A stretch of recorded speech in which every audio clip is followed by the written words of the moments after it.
IPL 2026ની શરૂઆત ખૂબ જ ધમાકેદાર મેચથી થઈ, જેમાં રોયલ ચેલેન્જર્સ બેંગલુરુ અને સનરાઇઝર્સ હૈદરાબાદ વચ્ચે જોરદાર મુકાબલો થયો. આ મેચ બેંગલુરુના ચિન્નાસ્વામી સ્ટેડિયમમાં રમાઈ હતી. મેચમાં પહેલા બેટિંગ કરવા આવેલી હૈદરાબાદ ટીમે સારો સ્કોર બનાવ્યો. ટીમના કેપ્ટન ઈશાન કિશન એ શાનદાર અને સૌથી વધુ રન બનાવ્યા. તેણે લગભગ 80 રનની ધમાકેદાર ઇનિંગ રમી. તેની સાથે અંતમાં અનિકેત વર્માએ ઝડપી 40 રન બનાવીને ટીમને મોટો સ્કોર સુધી પહોંચાડ્યો. હૈદરાબાદે 20 ઓવરમાં લગભગ 200 રન બનાવ્યા. સૌથી મોટી અસર જેકબ ડફીએ કરી. તેણે પોતાના ડેબ્યુ મેચમાં જ 3 હૈદરાબાદની શરૂઆત તોડી નાખી. તેણે ખાસ કરીને ટોપ ઓર્ડરના મહાને આઉટ કર્યા અને મેચમાં બેંગલુરુને પાછા લાવ્યા.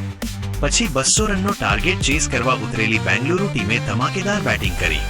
શરૂઆતમાં થોડો દબાણ હતો, પરંતુ પછી દેવદૂત પડિક્કલ એ ખૂબ જ ઝડપી બેટિંગ કરી અને માત્ર 26 બોલમાં 60 રન બનાવી મેચનો રૂખ બદલી નાખ્યો. તેની બેટિંગમાં ઘણા 4 અને 6 જોવા મળ્યા, પરંતુ મેચનો હીરો ફરી એકવાર વિરાટ કોહલી બન્યો. કોહલીએ શાનદાર નોટ આઉટ 69 રન બનાવી ટીમને જીત સુધી પહોંચાડી.